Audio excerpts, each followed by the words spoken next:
বাঁচান ভাইয়া, আমি আপনার পায়ে পড়ি। আমাকে এই খারাপ লোকদের কাছে ফেলে যাবেন না। আমাকে বাঁচান প্লিজ, আমাকে বাঁচিয়ে নিন। এই পিচ্চি, আমার পা ছাড়ো। দেখো, আমি কোনো ঝামেলায় নিজেকে জড়াতে চাই না। সামনে থাকা লোকগুলোকে দেখছো, পুরাই গুন্ডা। তোমাকে হেল্প করতে যেয়ে আমি নিজে বিপদে পড়ব। আপনি একটা ছেলে মানুষ হয়ে এই কথা বলছেন? আপনি একটা কাপুরুষ। সে তুমি যাই বলো, আমি একটা অচেনা মেয়ের জন্য নিজের জীবনের ঝুঁকি নিতে পারবো না। এই রাতের আধারে একটা মেয়েকে বিপদে ফেলে চলে যেতে চাইছেন? যদি আমি আপনার বোন হতাম, পারতেন আমাকে এখানে ফেলে চলে যেতে? তুমি তো আমার বোন নও। আমাকে যেতে দাও, ছাড়ো। ওই রোমিও, তোদের সিনেমার ডায়লগ শেষ হলে মেয়েটাকে এখানে রেখে তুই ফোট। অন্ধকার রাতে শুনশান রাস্তায় সাদা কুর্তা পাজামা পরা অতি সুন্দরী সারা ভয় কাঁপছে। কপাল কেটে চুইয়ে পড়ছে বিন্দু রক্ত।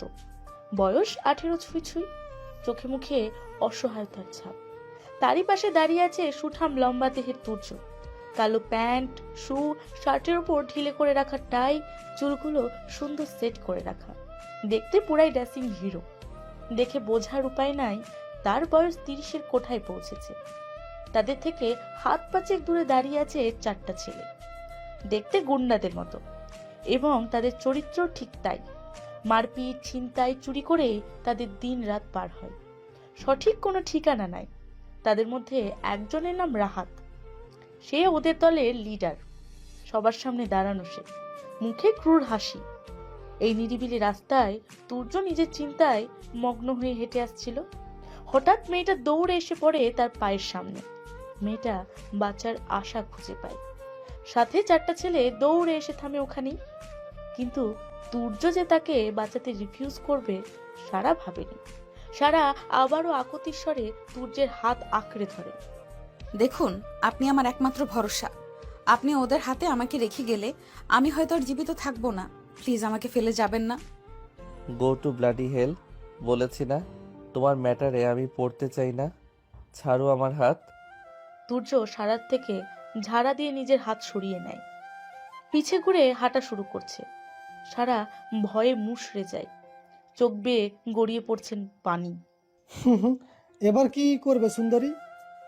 তোমার হিরো তো তোমাকে ফেলেই চলে যাচ্ছে, এবার তোমার কি হবে? আমি চেষ্টা করব শেষ পর্যন্ত।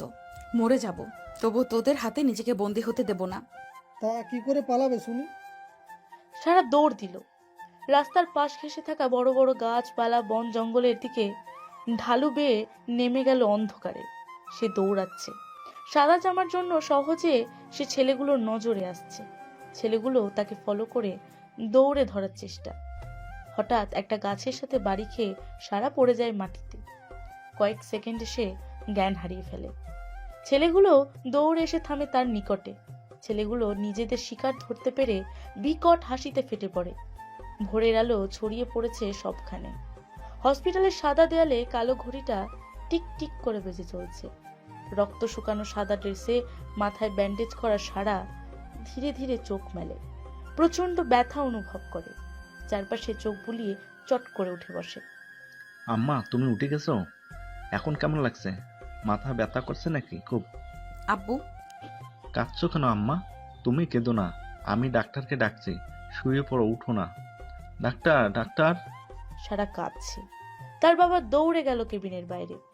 সামনে ডাক্তার সুফিয়া নাসরিনকে দেখে উনি বললেন, ম্যাডাম, আমার মেয়ের হুঁশ ফিরেছে, প্লিজ চেক করুন। খুব কাঁদছে, হয়তো ব্যথা করছে, প্লিজ চলুন। আচ্ছা চলেন দেখছি। এত বড় আঘাত পেয়েছে, রিকভারি হতে সময় লাগবে, চিন্তা করবেন না। বাড়িতে নিয়ে নিয়ম মতো ওষুধ খাওয়াবেন, ব্যথাটা যেতে কয়েকদিন লেগে যাবে। 3 দিন পর চেক আপের জন্য নিয়ে আসবেন। আপনি যেমন বলবেন তেমন খেয়াল রাখবো। ডাক্তার সুফিয়া এসে সারাকে চেক আপ করলেন। সবকিছুই নর্মাল এখন। পলাশ সাহেব দুপুর গড়াতেই সারাকে নিয়ে বাড়িতে প্রবেশ করলেন। রাস্তায় পলাশ সাহেব অনেক প্রশ্ন করলেও সারা চুপচাপ ছিল। বাড়ির উঠানে বাবার এক হাত ধরে ধীর পায়ে এগোচ্ছে সারা। ঠিক তখনই ওকে দেখে এগিয়ে এলেন রেহানা বেগম।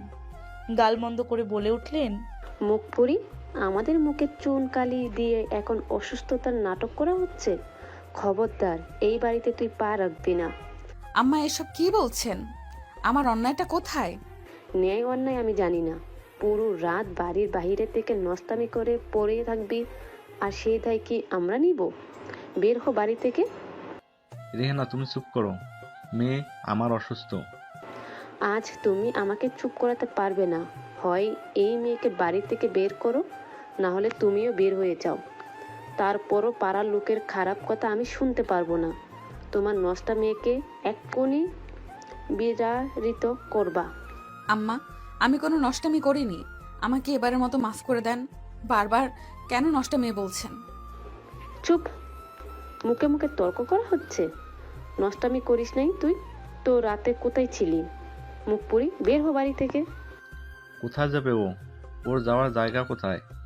কেন তুমি এমন অবিচার করলে রেহানা? তুমি চুপ করো, এটাই আমার শেষ কথা।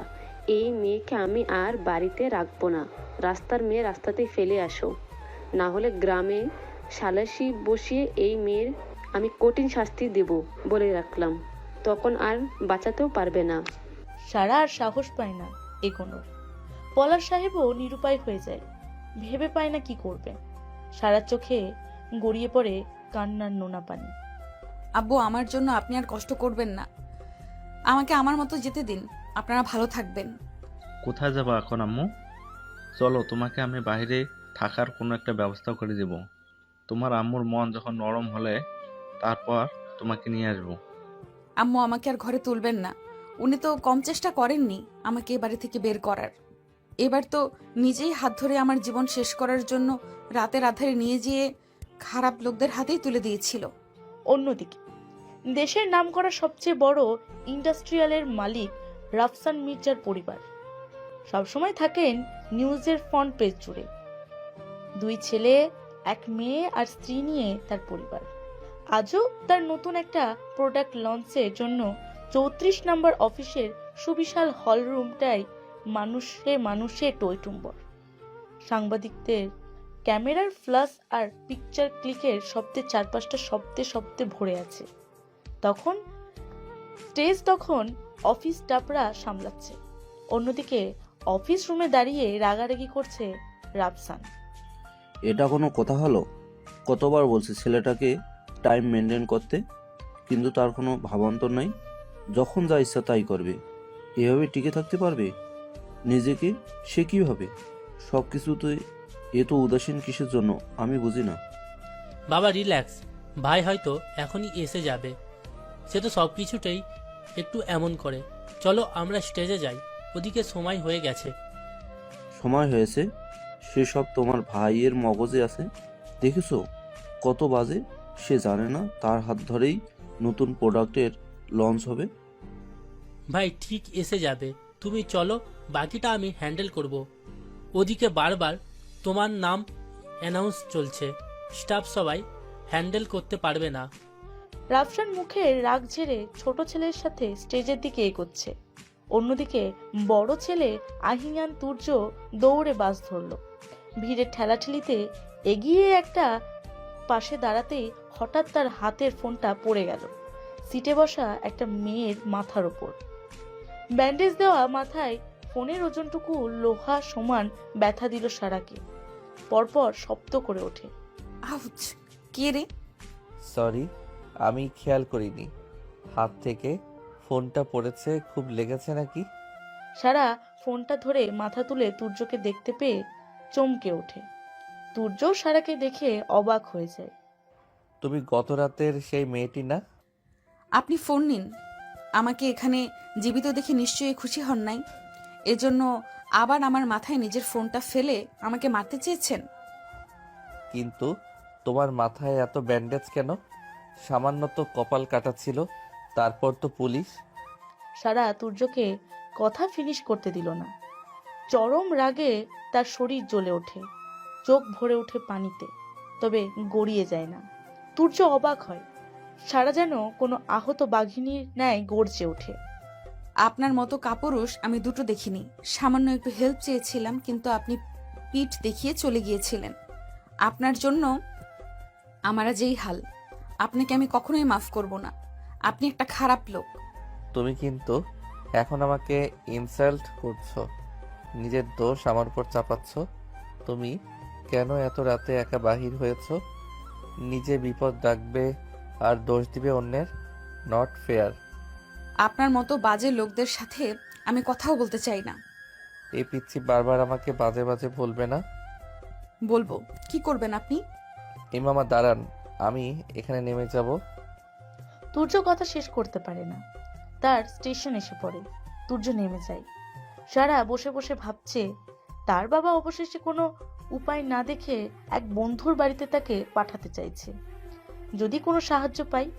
রেহানা বেগমের অগোচরে তাই তো অসুস্থ সারা এই শহরে একাই একটা ঠিকানার উদ্দেশ্যে বেরিয়ে পড়েছে। অন্যদিকে সময় মতো অফিসে ঢোকে তুর্য। সবার নজর আর ক্যামেরা তার দিকেই।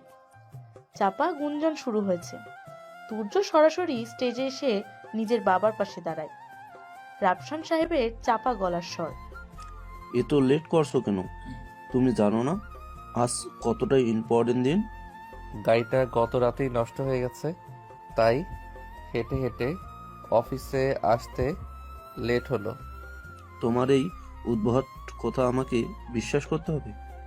তোমার কি একটা গাড়ি আর কি সব ড্রেস আপে চলে এসেছো? তোমার টাইটা পর্যন্ত নাই, সিম্পল শার্ট আর একটা প্যান্ট। এটা কোনো কথা হলো? ও দেখেছো, আমি ভুলে গেছি ড্রেস আপ করতে। এখন যে করে আসবো। মস্করা করো আমার সাথে? সেই সাহস কি আমার আছে? তাহলে যে ধরে মাথা থাকবে না। ওহে বাবা, প্লিজ স্টপ দাও। ভাই টাইমে এসেছে, এটা অনেক। তুমি ইভেন্ট ফোকাস করো, সবাই ওয়েট করছে। হ, এখন তো আমারই দোষ। যাই হোক, প্রেজেন্টেশন ক্লিয়ার। প্রোডাক্ট সম্পর্কে কি কি বলতে হবে ভুলে গেছি। তুর্য, আমাকে রাগিও না। ওখানে পেপারস রাখা আছে, দেখবেই বলবে। আমি তোমার নাম অ্যানাউন্স করতে বলছি। রাফসান সাহেব টেনশনে আছে। তাহিয়ান মুচকি হাসে। তুর্য বরাবরের মতোই কালো একটা শার্ট আর নর্মাল প্যান্ট পরে আছে, পায়ে শুজ। বরাবরের মতোই চুলগুলো সেট করে রাখা, দেখতে অনেক সুন্দর। কথাও বলে অনেক সুন্দর করে। তুর্য স্টার্ট করে। সবাই মুগ্ধ হয়ে পুরো সময়টা তার কথা শুনে, রিপোর্ট করে, প্রোডাক্ট সম্পর্কে প্রশ্নোত্তর শেষ করে। সবটাই নিজের তৈরি প্রেজেন্টেশনের উপস্থাপনে রাফসান সাহেব বরাবরের মতোই চমকে যান। I am of. এবার আপনারা আমার বাবার মুখ থেকেই বাকিটা শুনুন। বাবা, সে সামথিং। ইয়া, তো আপনারা সবটাই জেনে নিয়েছেন আমাদের নতুন প্রোডাক্ট সম্পর্কে। আমি আজকে এই খুশির দিনে একটা নতুন ঘোষণা দিয়ে আপনাদের আরও চমক দিতে চাই। আপনারা সবাই জানেন আমার বড় ছেলে আইহান তুর্য এই বছরের টপ বিজনেসম্যানের খেতাবটি নিজের ঝুলিতে নিয়েছেন। সেই খুশির সাথে আরও একটি খুশি সংবাদ হলো, 12 সেপ্টেম্বর আমার বড় ছেলে আইহান তুর্যের আপদ। আপনাদের দোয়া কামনা করছি। তুর্য নিজের বাবার হাতে মাইক দিয়ে স্টেজ ছাড়ছিল। তার বাবা হঠাৎ এমন ঘোষণায় তার পা থমকে যায়। চমকে ঘুরে তাকায় তার বাবার পানে। এক নজর ঘোরায় সামনে উপচে পড়া লোকেদের ভিড়ে। হঠাৎ তার বিয়ের ঘোষণায় সাংবাদিকের ছবি তোলার ক্লিক যেন বেড়েই চলছে। সাথে বেড়েই চলেছে বিয়ে সম্পর্কিত প্রশ্ন। রাফসার বড় ছেলের দিকে তাকিয়ে একটা হাসি ছড়ে। তুর্য দ্রুত ওখান থেকে বেরিয়ে পড়ে। অন্যদিকে, প্লিজ আমাকে একটু ঢুকতে দিন। আমি আপনাকে রিকোয়েস্ট করছি। আমি শুধু একটি বার মালিকের সাথে কথা বলতে চাই। না গো মা, আমি তোমাকে ঢুকতে দিতে পারবো না। বাইরে কোনো মানুষকে ঢুকতে দেওয়া করা নিষেধ। তোমার যদি সাহায্য লাগে চিঠি লিখে রেখে যাও, আমি পৌঁছে দিব। না না, আপনি আমাকে যা ভাবছেন তা নই। আমি কোনো অর্থ সাহায্য চাই না। আমাকে আমার বাবা পাঠিয়েছেন। তোমার অসুস্থতা দেখে ভালোভাবে বলছি, তোমাকে ঢুকতে দিব না। যাও যাও, বড় সারি গাড়ি আসছে, সরো, রাস্তা থেকে সরো। সারা এক পাশে দাঁড়ায়। দাঁড়িয়ে থাকতেও তার কষ্ট হচ্ছে। মাথাটা ব্যথায় টনটন করছে। কালো একটা লাক্সারিয়াস গাড়ি গেটের সামনে আসে। দারোয়ান কাশেম দ্রুত গেটটা খুলে দেয়। গাড়িতে বসা তুর্যের চোখ রাস্তায় বসে পড়া মেয়েটার দিকে যেতেই সে লক্ষ্য করে গাড়ির উইন্ডো খুলে কাশেমের উদ্দেশ্যে বলে, চাচা, ওই মেয়েটা এখানে কি চাই? স্যার অনেকক্ষণ থেকে অপেক্ষা করছে, বারবার বলছে এবারে মালিকের সাথে দেখা করতে চাই। আমি ঢুকতে দেইনি। কোথাকার কোন ফকির মিসকিন হয়তো সাহায্য চাইবে। এটা তো ওই মেয়েটাই, বাহিরে সন্ধ্যা নেমেছে, আবারও কি বিপদ ডেকে আনবে? স্যার, বারবার যেতে বলছি তবুও যায় না। অসুস্থ মাইয়া মানুষ, কড়া কথা বলতেও মায়া লাগে। কি করব? আচ্ছা, ওনাকে ঢুকতে দেন, হয়তো বাবার সাথে কোনো প্রয়োজন আছে। আপনি যখন বলেছেন ঠিক আছে। তুর্য আবার গাড়ি নিয়ে ভেতরে চলে যায়, পার্কিংয়ে রেখে পায়ে গটগট শব্দ তুলে নিজের ঘরে ঢুকে পড়ে। সারা ছিল অন্য পাশে বসা। কাশিম এগিয়ে আসে। মেয়ে, তোমার কি খুব খারাপ লাগছে? না চাচা, ঠিক আছি। আপনার স্যার কি বললেন? আমার কথাটা কি একটু বলেছেন? হ্যাঁ বলছি, তোমাকে ঢুকতে বলেছেন। তবে মালিক রাফসান স্যার আসতে অনেক রাত হবে। এখানে ওনার ছেলে এসেছেন, তাই তুমি ভেতরে ঢুকে ওখানে দেখো বসার জায়গা করা আছে, ওখানে অপেক্ষা করো। তবে ভুলেও অন্দর মহলে প্রবেশ করো না, তাহলে আমার চাকরি থাকবে না। ধন্যবাদ চাচা, আপনি আমার অনেকখানি উপকার করলেন। যদি ওনার সাথে দেখা না পাই, রাতটুকু আমি এখানে থাকতে চাই, তারপর না হয় সকাল হলে চলে যাব। হ্যাঁ বুঝতে পারছি, একা মেয়ে মানুষ, রাত বিরাতে এমন চলাফেরা করা ঠিক না। যাও যাও, এই গেটের ভিতর তুমি সেফ থাকবে। কাকপক্ষীয় অনুমতি ছাড়া এখানে প্রবেশ করতে পারবে না। বোঝোই তো, বড়লোক মানুষজন, সেফটি আগে। চাচা, আমাকে একটু পানি দিয়ে উপকার করবেন, গলাটা শুকিয়ে কাঠ হয়ে গেছে। তোমাকে দেখে আমার মায়ের কথা মনে পড়ে গেল। আমারও তোমার মতো একটা মেয়ে আছে। দাঁড়াও, আমি পানি দিচ্ছি, না খাও। তোমার নাম ঠিকানা বলো, আমার লিখে রাখতে হবে। ধন্যবাদ চাচা। সারা তখন অপেক্ষা করতে করতে ঘুমিয়ে পড়েছে বসার বেঞ্চিতে। চাঁদের আলো আর কৃত্রিম আলোয় চারপাশটা অদ্ভুত সুন্দর হয়ে উঠেছে। পাশ থেকে কোনো বিদেশি ফুলের ঘ্রাণ ভেসে আসছে। তুর্য তখন নিজের ঘরের ব্যালকনিতে দাঁড়িয়ে সিগারেটের ধোঁয়া ওড়াচ্ছে। হঠাৎ চোখ যায় নিচে, গুটিসুটি দিয়ে শুয়ে থাকা একটা বাচ্চা মেয়ের দিকে। দূর থেকেও অদ্ভুত সুন্দর লাগে তার কাছে। মনে হচ্ছে কোনো আদুরে বিড়াল ঘুমিয়ে আছে। পরম যত্নে তাকে কোলে তুলে নিলেই যেন আরেকটু আরাম পেয়ে ভালো ঘুমাবে। তুর্য নিজের ভাবনার ওপর নিজেই অবাক হয়। তোর কি মাথা খারাপ হলো তুর্য? এসব কি ভাবছিস? মেয়েটা কোথাকার কে, তার জন্য এত ভাবনার কি আছে? তুর্য, তুমি ফেরেছো, আমাকে ডাক দেবে না? মাম্মা, তুমি হয়তো রেস্ট করছো, তাই ডিস্টার্ব করিনি। রুমে বসো, আমি আসছি। তুর্য দ্রুত নিজের হাতে সিগারেটটা ডাস্টবিনে ফেলে। রুমে এসে মায়ের পাশে সোফায় বসে। তুরানি বেগম একটু অবাক সুরে বললেন, তোমার বাবা তোমার বিয়ের অ্যানাউন্স করলো, ব্যাপারটা কি? আমি তো এসবের কিছুই জানি না। আমিও কিছুই জানি না মাম্মা, বাবা এমন একটা ট্র্যাপে ফেলবে বুঝতে পারিনি। আচ্ছা ঠিক আছে, তবে আমারও মতামত একই। বয়স তো হলো, এবার বিয়েটা করে নাও। বিয়ের সংসার জীবনের একটা অংশ বাবা।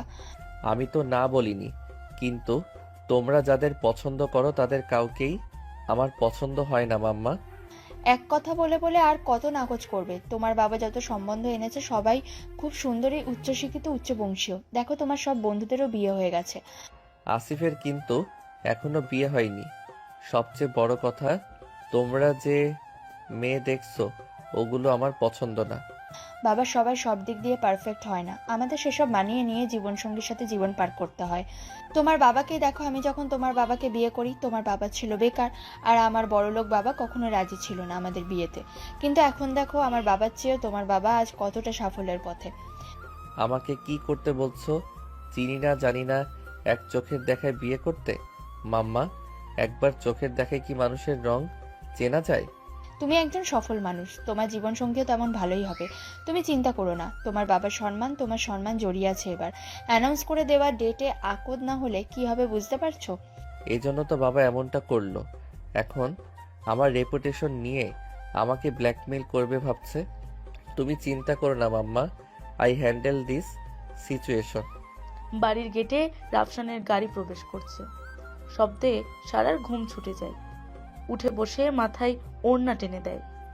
রাফসান আর তাহিয়ান তখন গাড়ি থেকে বের হয়ে বাড়ির ভেতরে যাবে। সারা মৃদু পায়ে এগিয়ে সালাম দেয়। তাহিয়ান সারাকে দেখে অবাক হয়ে চেয়ে থাকে। রাফসান মির্জা ভ্রু কুঁচকে তাকায়। কে তুমি? ধন্যবাদ। পলাশ মির্জা আমার বাবা, আমাকে আপনার কাছে পাঠিয়েছেন সাহায্যের জন্য। এই নিন ওনার চিঠি। আমাকে একটা কাজের ব্যবস্থা করে দেওয়ার জন্য উনি রিকোয়েস্ট করেছেন। দয়া করে যদি আমার থাকার ব্যবস্থা করে দিতেন, আমি আপনার কৃতজ্ঞ থাকব। আচ্ছা, রাত অনেক হয়েছে, ভেতরে এসো। সকালে এ ব্যাপারে কথা বলবো। তোমার অবস্থাও ভালো নয়, রেস্ট করো, তারপর না হয় তোমার ব্যাপারে শুনবো। সারা হাঁপ ছাড়ে। তাহলে তার একটা থাকার ব্যবস্থা হবে। সে রাফসান সাহেবের সাথে ভেতরে প্রবেশ করে। একজন সার্ভেন্টকে ডাক দিয়ে সারাকে ইশারা করে। উনি বলে ওঠেন, এই মেয়েটির জন্য একটা রুম রেডি করে দাও এবং তার সঠিক যত্ন নাও। মেয়ে, তুমি ওনার সাথে যাও। জি স্যার, ধন্যবাদ। সারা সার্ভেন্টের সাথে চলে যায়। তাহিয়ান নিজের ঘরের দিকে এগোয়। মির্জা রাফসান ড্রয়িং রুমের সোফায় বসে ক্লান্ত হয়ে, তুরানি তখন পানির গ্লাস হাতে এগিয়ে আসে। সকাল 6টা। তুর্য ওয়ার্ক আউটের জন্য বাইরে তার বরাদ্দকৃত স্থানে এসে ব্যায়াম করছে, একটা ট্রাউজার আর গেঞ্জি পরে, ঘামে ভিজে শরীর। হঠাৎ শব্দে সে পেছনে ঘুরে সারাকে দেখে চমকে যায়। এই পিচ্ছি, তুমি এখানে কি করছো? রাতে বাহিরেই ছিলে। আপনি? আমারও একই প্রশ্ন। আপনি এখানে কি করছেন? আপনি নিশ্চয়ই এবারের কর্মচারী। অবশ্য বড়লোক বাড়ির কর্মচারীদেরও ভাবের কমতি নাই। সাত সকালে উঠে ব্যায়াম করে বেড়াচ্ছে, শুধু কাজে ফাঁকিবাজি করার ধান্দা। এই, তুমি কিন্তু বেশি বেশি বলছো। আপনি একটা খারাপ লোক। আপনার সাথে কথা বলার ইচ্ছেই আমার নাই, যত সব। সারা তুর্যকে পাত্তাই দিল না। তুর্যের ইগো হার্ট হলেও কিছুই বলল না। সারা তখন তুর্যকে অতিক্রম করে সুন্দর হলুদ সদ্য ফোটা একটা গোলাপের কাছে এলো। একটু ছুঁয়ে দেবে, তুর্য ধমকে ওঠে। স্টপ ইট, ফুল ছিঁড়বে না, ওটা আমার গাছ। ওই, আমি কি ফুল ছিঁড়ছি? অন্যদের নিজের মতো খারাপ মনে করেন নাকি? আমি বারণ না করলে তো তুমি ছিঁড়তেই যাচ্ছিলে। আমার ফুল গাছ টাচও করবে না। আপনার গাছ নাম লেখা আছে বুঝি? এটা এবারের মালিকের গাছ। আর শুনুন, আমি না এবারের মেহমান, তাই আমার সাথে ঠিক মতো কথা বলুন, না হলে আপনার নামে বিচার দিয়ে চাকরি থাকবে না। আচ্ছা, তুমি তো দেখছি ভিআইপি। তা শুনি, কোন দেশের মেহমান? আপনার বিশ্বাস হচ্ছে না তো? ঘুম থেকে সবাই উঠলেই দেখতে পাবেন। এই শোনো, তোমার ব্যান্ডেজ চেঞ্জ করে নিও। ভেতরে হয়তো ব্লিডিং হয়েছে, দেখেই আগলি মনে হচ্ছে। সারা তখন মাথায় হাত গেল। সত্যি তার মাথায় প্রচন্ড ব্যথা। তবে বাস্তব জীবনের চেয়ে মাথার এই ব্যথাটা তার কাছে খুবই ক্ষুণ্ণ লাগলো। সারাকে ভাবনায় দেখে তুর্য আবারও প্রশ্ন করে, তোমার মাথায় এত আঘাত পেয়েছো কিভাবে? সেদিন রাতে তো জাস্ট কপালে একটু কাটা ছিল। সবটা হয়েছে আপনার জন্য। আপনি আমাকে ফেলে এসেছেন দেখেই আমার বাঁচার জন্য দৌড়াতে যেয়ে গাছের সাথে বাড়ি খেয়ে মাথা ফেটে গেছে।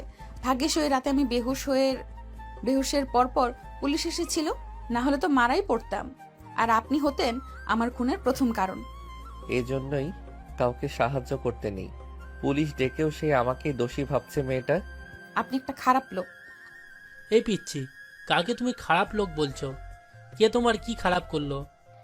তাহিয়ান আস্তে আস্তে শেষ কথাটুকু বলল। সারার মনে পড়ে গত রাতে মির্জা রাফসানের সাথে এই ছেলেটাও ছিল ভালো পোশাকে। তার মানে এটা ওনার ছেলেই হবে। সারা মাথায় ওড়না আরেকটু টেনে দিল।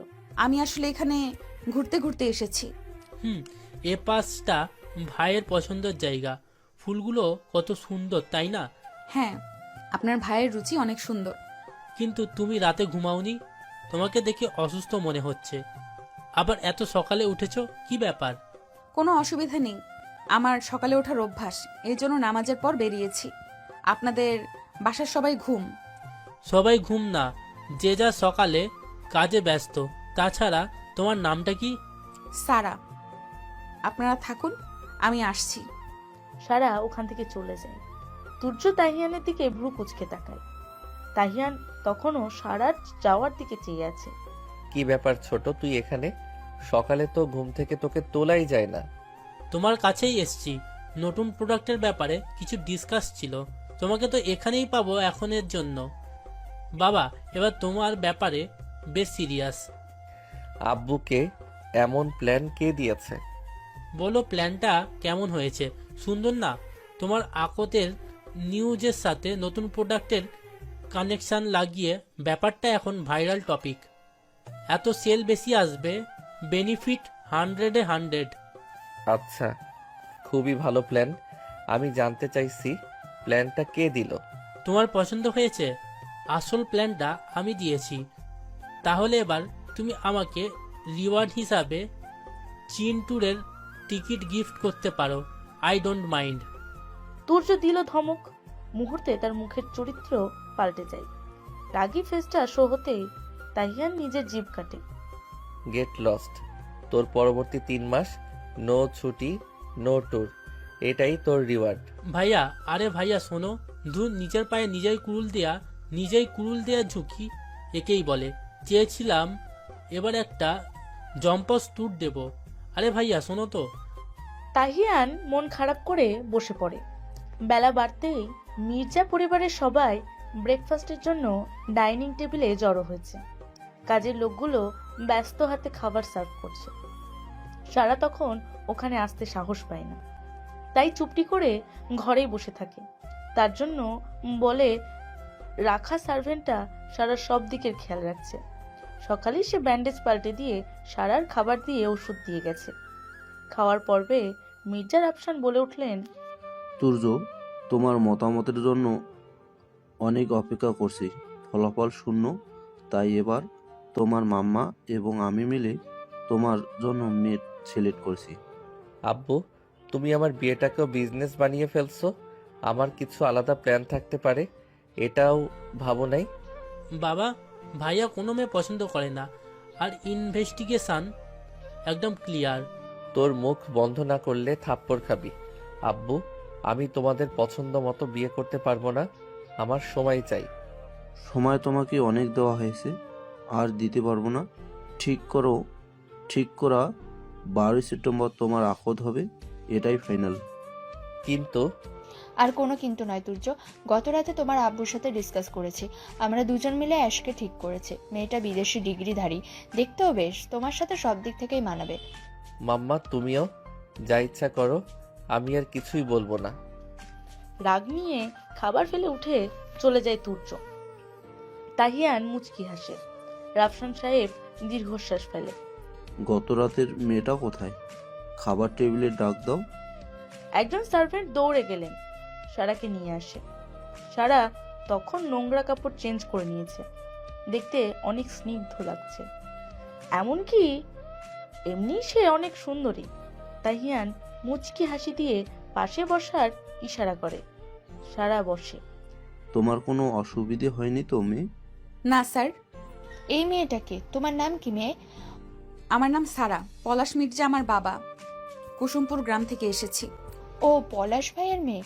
তোমার মা বাবা ভালো আছেন? ওনারা ভালো আছেন ম্যাডাম। তোমার বাবার চিঠি আমি পড়েছি। তুমি তো অনেক ছোট, অফিসেও কিছু রুলস আছে। তোমার জন্য আমি একটা পোস্ট ক্রিয়েট করে দেব। তাহিয়ান, তুমি তাহলে সারাকে নিয়ে অফিসে এসো, আর এ বাড়িতেই না হয় থাকো। ধন্যবাদ স্যার। ব্রেকফাস্ট করে নাও। আমরা শেষ, আমি উঠি। তুরানি, রুমে আসো তো, কিছু ফাইল সাইন করতে হবে। সারা এবং তাহিয়ান একসাথে অফিসে আসে। তাহিয়ান খুব গল্প করছে সারার সাথে। সারাও বেশ কথা বলছে। অল্প সময়ে দুজন বেশ ফ্রেন্ডলি হয়ে যায়। হঠাৎ সারা কারোর সাথে ধাক্কা খেয়ে পড়ে যেতে নেয়, সাথে কোমর টেনে ধরে কেউ। ঘটনার আকস্মিকতায় সারা চমকে যায়। মাথার সাথে সাথে চোখ দুটো দেখছি নষ্ট করে ফেলছো। এমন কেয়ারলেস মানুষের এই অফিসে কোনো জায়গা নাই। ধাক্কা দিয়ে সারা তুর্যকে নিজের থেকে সরাতে চেয়েও পারল না। তুর্য নিজেই ছেড়ে দিল। তাহিয়ান ভয়ে আছে। তার ভাই এমন গায়ে পড়া মেয়ে মানুষ সহ্য করতে পারে না। অন্যদিকে সারা রেগে বোম। আপনি ইচ্ছে করেই আমাকে ধাক্কা দিয়েছেন। আমি দিয়েছি?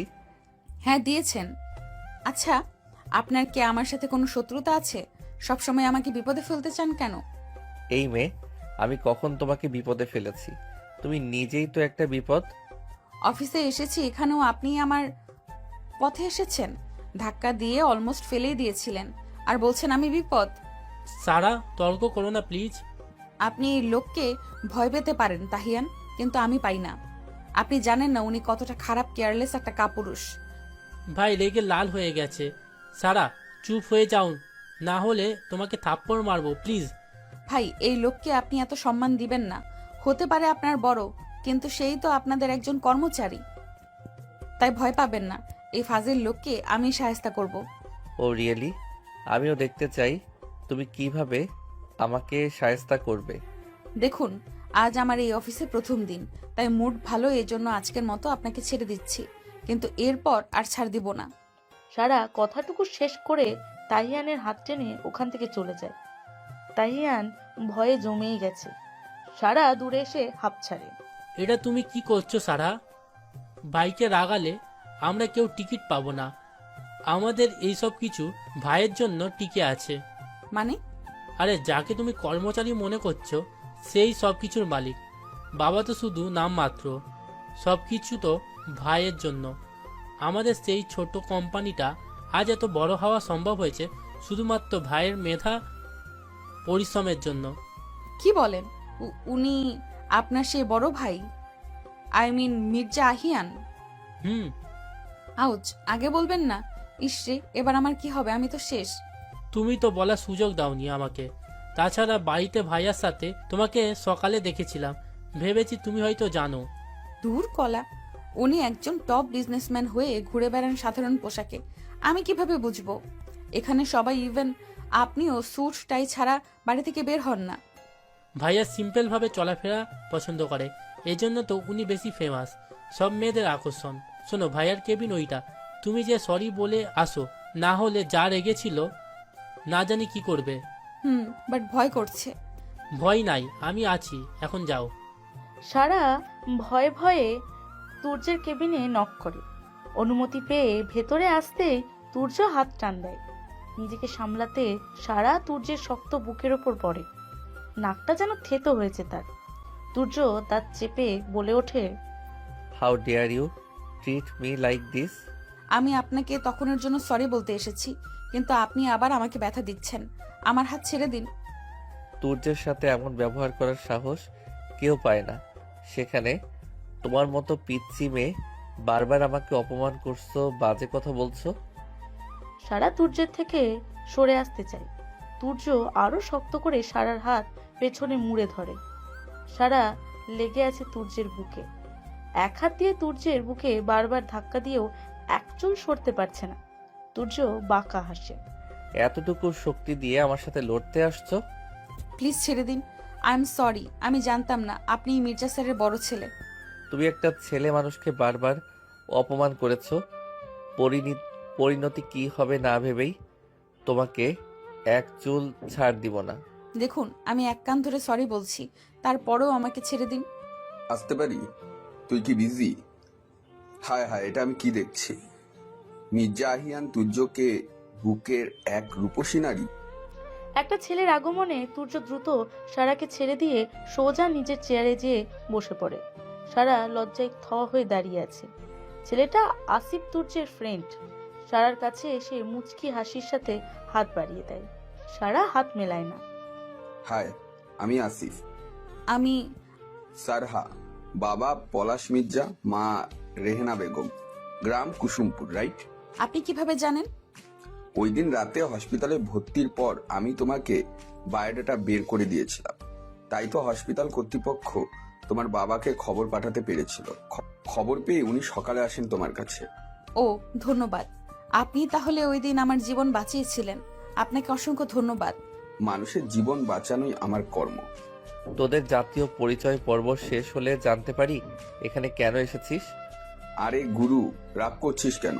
একটু কথা তো বলছি। তো সারাহা, এখন তোমার কন্ডিশন কেমন? Much better now. গুড, কিন্তু এখানে তোমার সাথে দেখা হবে ভাবিনি। তোদের কথা বলার হলে আমার কেবিন থেকে বেরো, আমার কাজ আছে। আর এই পিচ্চি, তোমার কোনো কাজ নাই? অফিস এসেছো কি ঘুরে বেড়ানোর জন্য? আপনার সাথে পরে কথা হবে ভাইয়া, আমি আসি। ভাইয়া ডেকে তো মাথা ব্যথা করে দিল। সারা আর পেছু ফেরে না, সোজা বেরিয়ে যায়। তুর্য রাগ নিয়ে অফিসের দিকে চেয়ে আছে। আসিফ অপোজিট চেয়ার টেনে বসে পড়ে। ব্রো, এত রেগে যাচ্ছিস কেন? প্রেমে ট্রেমে পড়েছিস নাকি? এরকম একটা মেয়ের প্রেমে পড়বো আমি? No way. বাট এসে তো দেখছি দুজনই চিপকে আছস। কি কাজে আসছিস বল? আঙ্কেল আসতে বলেছে 12 তারিখে শপিং এর জন্য। আসিফের হাসি তুর্যের সহ্য হলো না। ঠাস করে কলম মেরে দিল মাথায়। আসিফ সরে যাওয়ায় কলম ফ্লোরে পড়ে শব্দ হলো। তবুও আসিফের বিদ্রুপের হাসি কমে না। আমার সাথে মশকরা করতে আসলে বেরিয়ে যা, মুড ভালো নাই। তা বললে তো হবে না। বিয়া করবা বন্ধু আর শপিং করবা না, তা তো হবে না। আর মাত্র 5 দিন বাকি। ওদিকে তোমার হবু বউ এসে অপেক্ষা করবে। হাতের কাজ শেষ করে আঙ্কেল তোকে নিয়ে যেতে বলেছে। দেখ, তোর বিয়ের জন্য আমি 7 দিন ছুটিও নিয়েছি। গো টু হেল, আমি যাব না কোনো শপিংয়ে। বাবাকে বলে দে আমার হাতে কাজ আছে, এখন ফালতু সময় নাই। আরে আরে, এত বিজি হলে হবে? শহরের টপ বিজনেসম্যানের বিয়ে যদি সাদামাটা হয়, পাবলিক মানবে? ভাই ভাই, আঙ্কেল তো অ্যারেঞ্জমেন্ট করেছে ভালোই, তোর দায়িত্ব আমার উপর দিয়েছে, যেতেই হবে। আসিফ, বিরক্ত করিস না তো। তুই না গেলে না যা, আমি গেলাম সারার সাথে একটু আড্ডা দিয়ে আসি। মেয়েটাকে জোশ লাগছে। ভাবছি তোর বিয়ের পর আমিও এবার বিয়েটা করে নেব। আর কতদিন সিঙ্গেল থাকবো বল? আসিফ উঠে চলে যেতে নেয়। তুর্য দাঁড়িয়ে পড়ে। বস, কফি অর্ডার দেই। তোর কফি খেতে খেতে আমি হাতের কাজগুলো শেষ করে একসঙ্গে বেরোবো। আরে না, তুই না বললি যাবি না? আমি আঙ্কেলকে বলে দিব তোর সময় নাই। আমি একটু যাই, সারার সাথে কথা বলে আসি ভাই। এখন আমার মুড হয়েছে যাব, মানে যাব। আর ওই মেয়ের সাথে তোর এত কিসের কথা? তাছাড়া তোর সাথে ওর যায়, তোদের বয়সেরও লং গ্যাপ। এমন মেয়ে তোর জন্য পারফেক্ট নয়। সে আমি বুঝে নিব, তুই তোরটা দেখ। তুই তোর কাজ শেষ করে বের হ, আমি বাহিরেই আছি। আসিফ বেরিয়ে যায়। তুর্য বসে পড়ে নিজের চেয়ারে। সে মনে মনে ভাবে সারার ব্যাপারে। তার এমন মনোভাব এবং ব্যবহার সবটাই বাচ্চামি ছাড়া কিছুই নয়। এখন তো তার এমন বাচ্চা ভাবনার বয়সও নয়। তুর্য আর কাজে মনোযোগ দিতে পারে না। সে পকেটে দুহাত গুজে বেরিয়ে আসে কেবিন থেকে। তাহিয়ানের কেবিনে ওরা 3 জন বসে বেশ গল্প সল্প করছে। তুর্যকে আসতে দেখে 3 জনই চুপ হয়ে যায়। এত দ্রুত তোর কাজ শেষ? আর কিছু থাকলে কর, আমাদের হাতে সময় আছে। চল, আমার কাজ শেষ, এসে বাকিটা দেখব। ও আচ্ছা, সারা চলো। 1 মিনিট, সারা কোথায় যাবে? আমিও যাব ভাইয়া, বাবা আমাদেরও যেতে বলেছে, কিন্তু তোমার ফেস দেখে মনে হচ্ছে আমাদের তুমি নেবে না। আব্বু বললে চল, আমি আর কি বলবো, সব তো আব্বুর মতামতই হচ্ছে। গটগট শব্দ তুলে তুর্য বেরিয়ে যায়। গাড়ির ব্যাক সিটে বসে পড়ে। তাহিয়ান এসে ওর পাশে বসে। তুর্য ভ্রু কুচকায়। সে ভেবেছিল সারা মেয়ে মানুষ, ওকে হয়তো পেছনে বসতে দেবে। কিন্তু তাহিয়ানকে দেখে তুর্য খুশি হতে পারে না। তাহিয়ান তুর্যের নজর দেখে মেকি এসে বলে ওঠে, আসিফ ভাইয়া বলেছে আমাকে এখানে বসতে, সারা সামনে বসবে, আসিফ ভাইয়া ড্রাইভ করবে। সারা অসুস্থ, তুই সামনে যা, ওকে এখানে পাঠা। পরে কোনো অসুবিধা হলে আব্বু তোকেই ধরবে। তাহিয়ানও ভেবেছে তুর্যের কথা সত্য। সামনের চেয়ে পেছনের সিটে আরাম করে বসতে পারবে সারা। তাহিয়ান সামনে চলে যায়। আসিফ সারা পরে আসে। আসিফ সারাকে সামনে বসাতে চেয়েও পারে না। বাধ্য হয়ে মন খারাপ করে ড্রাইভার সিটে বসে আসিফ। শপিং মলে পৌঁছাতেই দেখে অলরেডি দাঁড়িয়ে আছে এশ নামের মেয়েটা। ওয়েস্টার্ন ড্রেসে, কালারফুল চুল আর বড় বড় নেল ডিজাইন হাই হিল পরে তাকে তুর্যের সমান লম্বা মনে হচ্ছে। আসিফ হাত নাড়ে। হ্যালো এস, কি খবর? ফাইনালি তোমরা এসেছো। আমি অনেক সময় ওয়েট করেছি। কেমন আছো তুর্য? আই এম ওকে। তাহিয়ান ভাইয়া, এটাই ওই মেয়ে। কি নির্লজ্জ দেখেন, কেমন ড্রেস পরে আছে। হাতের নখ দেখে মনে হচ্ছে রাক্ষস। তুমি ঠিক বলেছো সারা, কিন্তু জোরে বলো না, শুনতে পেলে তোমার হাল খারাপ করবে মির্জা আহিয়ান তুর্য। আমাদের গ্রাম হলে এই মেয়েকে পাগল বলে মেরে গ্রাম থেকে তাড়িয়ে দিত। আর গ্রামের শাপলা চাচি দেখলে তো হইছে, এই মেয়ের বিয়েই হতে দিত না। যত সম্বন্ধ আসতো চাচি তাদের সামনে বদনাম করতে করতে হাঁপিয়ে যেত। ইন্টারেস্টিং, বাট এখানে এসব নর্মাল। হাই সোসাইটির লোকজনের চলাফেরা একটু ডিফারেন্ট। তুমি আস্তে আস্তে অভ্যস্ত হয়ে যাবে। আসিফ, আমার হাতে টাইম কম, তোদের যা শপিং 30 মিনিটে শেষ কর। অ্যাশ এগিয়ে এসে তুর্যের হাত ধরতে তুর্য নিজের হাত ছাড়িয়ে নেয়। অ্যাশ হাসার চেষ্টা করে। মাত্র 30 মিনিটে কিভাবে হবে তুর্য? আমার একটা ড্রেস চুজ করতে কমপক্ষে 1 ঘন্টা লাগবে। ট্রায়াল দিব, দেখবো, তারপর না সুন্দর লাগবে। আরে এস, চিন্তা করো না, ফার্স্টে আমরা ভেতরে যাই, তারপর দেখা যাবে। এসো। আঙ্কেল কিন্তু তোমাদের ড্রেসের দায়িত্ব আমাকে দিয়েছে। এখন বলো, তুমি শাড়ি নেবে নাকি lehenga? Sari? So old. Asif brother, এখানে মেয়েরা শাড়ি পরে নাকি?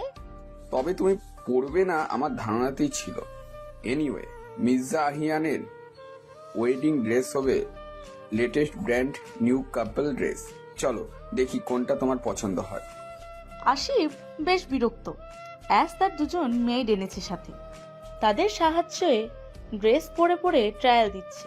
সূর্য আনমনে বসে নিজের ফোন স্ক্রল করে যাচ্ছে। তাহিয়ান ছেলেদের পোশাকের ওয়ার্ল্ডে যে পোশাক চুজ করছে। সারা চুপচাপ দাঁড়িয়ে আছে। আর কত সময় লাগবে আসিফ? তোর বউয়েরই তো কিছু পছন্দ হয় না, এই নিয়ে 4টা ড্রেস পরে দেখে একটা সমস্যা। এই নিয়ে 4টা ড্রেস পরে দেখে একটা সমস্যা বের করেছে। এখন আবার আরেকটা নিয়ে চেঞ্জিং রুমে গেছে। ওকে, তুই এখানে থেকে হেল্প কর, আমি 5 মিনিটে আসছি। আরে শোন, তুই আমাকে ফাঁসিয়ে যেতে পারিস না বন্ধু। শোন না, বিয়েটা তোর। সারা চুপচাপ দূরে দাঁড়িয়ে আছে। সূর্য কথা শোনে না, সোজা হয়ে দাঁড়িয়ে পকেটে ফোনটা পুড়ে নেয়। সারার কাছে এসে একটা হাত টেনে বেরিয়ে আস্তে আস্তে বলে, এখানে খাম্বার মতো দাঁড়িয়ে থেকে পায়ে ব্যথা না করে আমার সঙ্গে চলো। আরে আরে কি করছেন? আমার হাত ছাড়ুন, কোথায় যাচ্ছি আমরা? গেলেই দেখতে পাবে। এত প্রশ্ন করো কেন? সারা আর কথা বলে না, সূর্যের সাথে পা মেলায়। সূর্য হাত ছাড়ে না। কিছু দোকান পেরিয়ে একটা দোকানে যায়। কর্মচারী তাসরিফ দৌড়ে আসে। স্যার ভালো আছেন? আসেন স্যার, বসেন, কি খাবেন? একটা শরবত আর একটা রং চা। এখনই আসছি। উনি কি আমাদের ম্যাডাম? তোমার কি খবর তাসফিস? ভালো স্যার। স্যার কি নেবেন আজ? ম্যাডামের জন্য ভালো কিছু ড্রেস আছে, দেখাবো? বসেন, আমি দেখাচ্ছি। তাসরিফ চা শরবত আনার জন্য লোক পাঠিয়ে সুন্দর ড্রেসগুলোর গাটি ধরে নিয়ে আসছে। সারা সূর্যের পাশে চেয়ারটায় বসে ফিসফিস করে বলল, এখানে আপনার পরিচিত? হ্যাঁ, তোমার কি কি লাগবে ওকে বলো। এসেছো থেকে তো তোমাকে মেয়েদের কাপড় ছাড়া পরতে দেখি নাই। সূর্যের কথায় সারা লজ্জা পায়। সে যে বাড়ি থেকে কোনো কাপড় নিয়ে আসেনি, তার মা তাকে সেই সুযোগটুকুই দেয়নি। আর বাবার কাছ থেকে আনা সামান্য টাকা সে কাপড় কিনে নষ্ট করতে চায়নি। বাড়ির কথা মনে পড়তে সারার মনটা খারাপ হয়, তবু সে সূর্যকে বুঝতে দেয় না। আমার কিছুর প্রয়োজন নাই, শুধু শুধু আপনি কেন আমার জন্য খরচা করবেন? আমি চাকরি করে যেটা পাবো ওটা দিয়ে না হয়। সব সময় বেশি কথা বলো, এত চিন্তা এত ছোট মাথায় কোথায় রাখো? চুপচাপ নিয়ে নাও। ঠিক আছে, তাহলে সব ঋণ একদিন আপনাকে শোধ করে দিব। পরিশোধ করার কথা বলছো? সেটা আমি সুদে আসলে নিয়ে নিব। After all I am a businessman. এত কাপড়ের মাঝে কোনটা নিব বুঝতে পারছি না। ওকে আমি সিলেক্ট করে দেই। সূর্য কয়েকটা ড্রেস উল্টে পাল্টে দেখে 4টে ড্রেস সিলেক্ট করলো। তত সময়ে চা শরবত এসেছে, দুজনে পান করে নিল। এগুলো তোমার উপর সুন্দর লাগবে। এত নিবেন না, দুটোই যথেষ্ট। আমি মনে করি 4টাও অনেক কম। আরো কিছু দেখবো, ওদিকটাই চলো। স্যার কিছু বেশ শাড়ি কালেকশন এসেছে, যদি আপনি বলেন। দেখাও, যা তোমার ম্যাডামের পছন্দ হয়। সারা শাড়ি পরতে জানো? মায়ের শাড়ি কয়েকবার লুকিয়ে পড়েছি। আবার আমাদের গ্রামীণ মেলায় শাড়ি পরে যেতাম। আমার বাবা আমাকে একটা শাড়ি কিনে দিয়েছিল, বাট ওটা আমার কপালে নাই। মা সেটা পুড়িয়ে দিয়েছিল, এরপর আর কখনো পরা হয়নি। তাসরিফ, ওই কালোটার সাথে আর দুটো দাও। জি স্যার, আপনার তো সব সময় কালো রংটাই পছন্দ। ম্যাডামের শাড়ির সাথে মিলিয়ে আপনার দুটো পাঞ্জাবি দেই। ওকে, বিল করে আনো। ওরা বেরিয়ে পাশের শপে যায়। এভাবে 4-5টা দোকানে ঘুরে অনেক জিনিসপত্র কিনে গাড়ির ব্যাকে রেখে এসদের কাছে ফিরে আসে। সারাকে রেখে সূর্য বেরিয়ে যায়। সারহা, তোমরা দুজন কোথায় গেছিলে? বুঝলে সারা, বড় লোকের ব্যাপার স্যাপার। দেখো এস এর সব ওয়েডিং ড্রেস নেওয়া শেষ হলো, মাত্র একটা আরো নেওয়া বাকি। আমি তো বোরিং হচ্ছি, ওদিকে সূর্য চলে গেছে। তাহিয়ান এখন নাকি তোমাকে নিয়ে যাবে? আমি এখানে ফেসে গেছি। সারা চলো, আমার হয়ে গেছে। এদিকটা আসিফ ভাইয়ার সামনে নেবে। আমার অফিসে অনেক কাজ পড়ে আছে, আর তোমার ও ফার্স্ট দিন, অনেক ঝামেলা। ব্রো, কান ধরলাম, আর কোনো বন্ধুর বিয়ের দায়িত্ব নেব না। হা হা হা। আসিফ ভাইয়া মনে করে ডিনার করে নিয়েন। সবে তো সকাল, এখনই ডিনার? তোমার কি মনে হয় এই মেয়ের শপিং আজকে একদিনে শেষ হবে? সামনের দুদিনও রুটিন করে আসবে দেখো। আর আজ বাড়িতে ফিরবেই রাতে। চলো তো আমরা যাই, আমার কেনাকাটা শেষ। তবে আপনার ভাই চলে গেছে, মেয়েটি কিছু মনে করবে না? আরে না, ওর জন্য ভাইয়া 30 মিনিট বসেছিল, এটাই অনেক। এসব ফালতু কাজে ভাইয়া টাইম ওয়েস্ট করে না। আচ্ছা, তোমার জন্য একটা গিফট কিনেছি, নাও। বড়লোকদের বিয়ের টেনশন থাকে কাজের লোকদের ওপর, ইভেন্ট ম্যানেজারদের ওপর। তাই বিয়ের আগের দিন পর্যন্ত বোঝা যায়নি যে এ বাড়িতে বিয়ে। বাড়িটাও সুন্দর করে সাজিয়েছে, তবে বিয়ের আয়োজন সব 5 স্টার হোটেলের করা হয়েছে, নামি দামি লোকে ভরপুর 12 তারিখের সন্ধ্যায়। তুরানি, তোমার ছেলে এখনো কোথায় কি করে বেড়াচ্ছে বলো তো? সে কি জানে না আজ তার আখত? কি করে বলবো, আসিফ আছে ওর সাথে। বাড়ি থেকে তো বেরিয়েছে সেই সকালে, এখন দুপুর গড়িয়ে সন্ধ্যা, বউদের আসার সময় হয়ে গেছে। আজ যদি তোমার ছেলে বিয়ে না করে পালিয়ে যায়, আমার মান সম্মান সব শেষ। বুঝতে পারছো কি হবে? এতে জার্নালিস্ট এখানে, এতেও তো মেহমান, সবার সামনে আমার নাক কাটা যাবে। বাবা আমাকে কেমন দেখাচ্ছে বলো? তোমার ভাই কোথায়? এসদের পরিবারে এখনই এসে পড়বে। ঠিক আছে, স্টেজে যাও, সবার সাথে কথা বলো, পরিচিত হও। তোমার ভাই তো কখনো এগুলো পছন্দ করে না, বাট লোকজনের সাথে পরিচয় না হলে, কথা না বললে বিজনেস টেকাতে কষ্ট। যাও তো, হারছে ভাই ভক্ত। আমি ওদিকটা যাচ্ছি। তখন পলাশ মির্জা এবং ওনার স্ত্রী এবং ছোট কন্যা সূচি এসে উপস্থিত হলো। রাফসান অনেকদিন পর বাল্যকালের বন্ধুকে দেখে বুকে আলিঙ্গন করলেন। কেমন আছো স্যার? আরে কিসের স্যার, তুই কি আমাকে ভুলে গেছিস? না মানে আপনি এখন আমাদের গ্রামের বন্ধু নাই, অনেক বড় হয়েছে, লোকে শুনলে কি ভাববে তাই। পর করে দিয়েছিস, কিন্তু আমি তোদের ভুলিনি। শুধু যাওয়ার সময়টা পাও না, তোরা তো আসতে পারিস। আর এসব আপনি আগে ছাড়তো। আমি ওনার স্ত্রী ভাই, আর এটা আমাদের একমাত্র মেয়ে সূচি। আপনি ভালো আছেন? সেদে কথা বলা রেহানার দিকে তেমন গুরুত্ব দিলেন না রাফসান। পলাশের চিঠিতে সে এই মহিলা সম্পর্কে ধারণা পেয়েছেন দেখে অল্প কথায় এড়িয়ে গেলেন। পলাশের থেকে বিদায় নিয়ে অন্য মেহমানের কাছে গেলেন। দেখেছো কি ভাব তোমার বন্ধু? বড়লোক হয়েছে তো কি হয়েছে, আমাদের সাথে ভালো করে কথা বললো না? বলো তো, তোমাকে কত করে বলছি এই দাওয়াতে আসবা না, তুমি যে দেখি এসেছো। কত বড়লোক শুনেছি, তোমার বন্ধু আর বড়লোকদের বিয়েও দেখিনি, তাই তো এসেছি দেখতে। আর এখানে সবাই বড়লোক মানুষ। এদের মধ্যে যদি কেউ সূচিকে পছন্দ করে, বুঝতে পেরেছো, আমাদের তো কপাল খুলে যাবে। তখন তোমার ওই এক ল্যাংড়া পা নিয়ে চায়ের দোকান দিয়ে বসে থাকতে হবে না? বেশি লোভ করা ঠিক নয় রেহানা। তুমি চুপ করো তো, আমরা ওই দিকটা একটু ঘুরে দেখি। আয় তো সূচি। এই সুযোগ রাফসানের কাছ থেকে শুনতে হবে সারা কোথায়। যদি বিয়েতে আসে তাহলে ওর মা দেখে ফেললে আমার আর রক্ষা হবে না।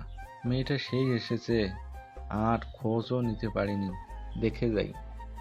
সময় পেরিয়েছে, কনেপক্ষ এসে পৌঁছেছে, ওয়েটিং রুমে অপেক্ষা করছে, অথচ তুর্যের কোনো খোঁজ নেই। চিন্তায় রাফসান ফোন করছে তুর্যের বডিগার্ডদের কাছে। ওনারা বলেছে তুর্য আসছে। রাফসান সাহেব মেহমানদের সাথে কথা বলছেন। এমন সময় কালো গাড়িটা হোটেল কেটে এসে থামে, সাথে আরো 2টা গাড়ি। ওগুলোকে বডিগার্ড কালো লাল মিসেল কারুকাজের শেরওয়ানি পরে মাথায় পাগড়ি বেঁধে তুর্য নিজের দুটি ছাড়তে ছাড়তে হল রুমে প্রবেশ করছে। লোকজন, ক্যামেরা সব তুর্যের ওপর। পাশে হেঁটে আসা আসিফ বা সারার সাথে আরো কিছু তুর্যের ফ্রেন্ডদের ওপর কারোর নজর নাই বললেই চলে। রাফসান সাহেব এগিয়ে আসেন। রাত 7টায় ইভেন্ট শুরুর টাইম, আর তুমি এত লেট, কোথায় ছিলে? আব্বু, আমি আপনার ঠিক করা টাইমে বিয়ে করেছিলাম, তারপর এখানে পৌঁছাতে কিছু সময় লেগে গেছে। মানে কি বলছো তুমি? তোমার বিয়ে তো আজ এখানে হবে অ্যাশের সাথে। অ্যাশ কখন পৌঁছে গেছে? তোমার অপেক্ষায় আমরা সবাই।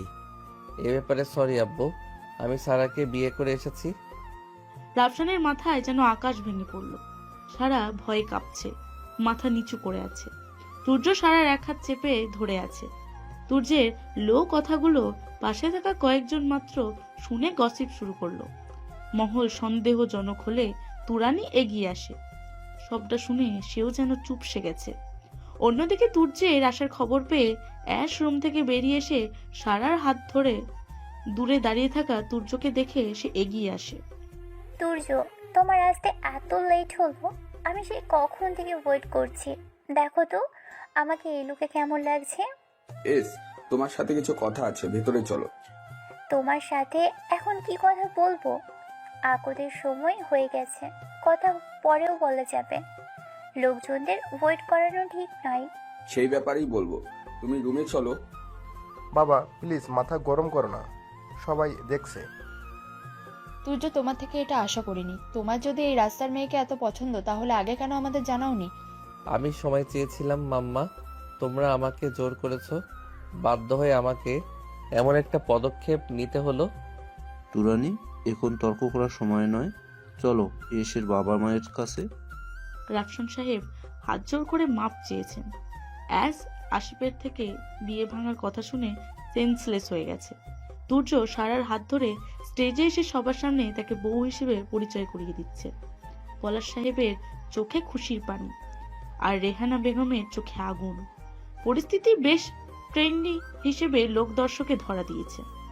নিউজের হেডলাইনে লেখা হচ্ছে, শহরের টপ বিজনেসম্যান আহিয়ান তুর্যের নাটকীয় বিয়ের নানান কথা। পজিটিভ নেগেটিভ কোনো কথাই যেন তুর্যকে গুড়িয়ে দিতে পারে না। ইভেন্ট শেষ হলো। মেহমান আপ্যায়নের পর সবার বিদায়ের সাথে এস তখনও হোটেলের রুমে কান্নায় ভেঙে পড়েছে। এসের বাবা মা তাকে জোর করে নিয়ে যাচ্ছে। তুর্য সারাকে নিয়ে বাড়িতে প্রবেশ করছে। আমার ভয় করছে, আপনি এমন একটি কাজ করবেন কেউ আশা করেননি, আর আমাকেও আপনি ব্ল্যাকমেল করেছেন। সব আপনার প্ল্যানের অংশ। আমি কোনো ক্লিয়ারেন্স দিতে চাই না, চুপচাপ আমার ঘরে আসবে। এখন থেকে তুমি এই বাড়ির বড় বউ। আপনার বাবা মা।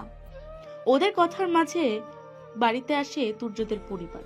তুরানি বেগম এসেই সারার মুখে একটা থাপ্পড় মেরে দিল। অসুস্থ সারার মাথাটা ঝিম ধরে যায়। তুরানি রাগে ফেটে পড়ে। ছোট লোকের বাচ্চা, এই ছিল তোর মনে? আমাদেরকে আমাদের পরে আমাদের পেটে ছোড়া মেরেছিস, আর এখনো স্টিলে বাড়িতে ঢুকছিস? মাম্মা, সারা কোনো ভুল করেনি, তুমি চুপ করো। এই মেয়ে কি দেখিয়েছে তোমাকে? আমাদের মান সম্মানের কথা একটাবার ভাববে না? এই সব রাস্তার মেয়েদের স্বভাব এমনই। দুদিনের জন্য বাড়িতে এসে আমার ছেলেটার মাথায় নষ্ট করে দিয়েছে। আব্বু, তুমি প্লিজ মাম্মাকে চুপ করতে বলো। আমি কিন্তু এসব সহ্য করব না। আর এখনো স্টিল এই বাড়িতে ঢুকছিস? কি করবে তুমি? তুমিও শুনে রাখো, এই মেয়েকে কিছুতেই আমি মেনে নেব না। এই বাড়িতে এই মেয়ের জায়গা নেই। তুমি জানো ওর জন্ম পরিচয়? ও একটা জারজ বাচ্চা। এমন একটা মেয়েকে তুমি বউয়ের মর্যাদা দেবে? আমি সব জেনেই ওকে বিয়ে করেছি মাম্মা। তুরানি সোফায় বসে পড়ে। এই মেয়ের প্রতি তার ছেলের এত টান দেখে তিনি আর কথা বলার শক্তি খুঁজে পান না। হঠাৎ এমন বিয়ে তিনি মেনেও নিতে পারছেন না। ভেতরে হাঁসফাঁস লাগে তার। রাফসান সাহেব চুপচাপ নিজের ঘরে চলে গেলেন। সারা কাঁদছে। তুর্য সারার হাত টেনে নিজের ঘরে চলে আসে। আজ সকালের ঘটনায় সারা মনে করে, এই সারা, তোমাকে বলেছি না তৈরি হতে, আমি বেরোবো। কিন্তু কোথায় যাবেন আমাকে নিয়ে? গেলেই তো দেখতে পাবে। চুপচাপ চলো, আজ আবার আমার বিয়ে লেট হয়ে যাবে। ঠিক আছে, আঙ্কেল আন্টিকে বলে আসছি। প্রয়োজন নাই, ওনারা সবাই বিজি, তুমি চলো। তারপর তুর্য সারাকে নিয়ে বেরিয়ে পড়ে।